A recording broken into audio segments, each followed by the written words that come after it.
Hei tā Len Brown, he taonga te wareware. Engari ai rānei ka wareware ia tāmaki makaurau.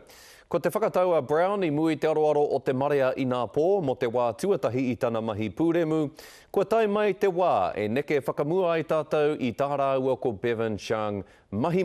Engari, i reira te hunga whakahe.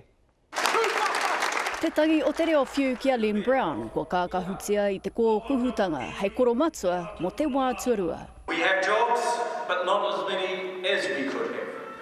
We have houses, but not many as we need. We have a transport system, but not nearly as good as it should be. Kai roto i te whiu kōrero ka rangona te pūtake o a rātou whakapae. All people getting notices of eviction, it's coming to Christmas, and this is what's going to happen.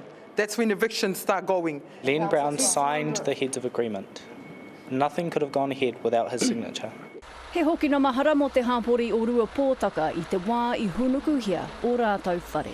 We are engaged in that community. We know there's major issues in that community in terms of the government's program for transformation. We're working with the government to address that. You stand there and you awhi ni tautoko and you kōrero before the people saying that you're going to do this, when behind closed doors it's the opposite, selling our people, our lands, our communities to investors and developers. He tangata o te hāpori ka hore e kore ka rongo i te wero o te kōrero mo wāna mahi pūremu. Can you desecrate the Ngāti Whā to a room like that and get away with it? Everyone seems to be in denial in that room there, what he's done. It's all right, it's a personal thing.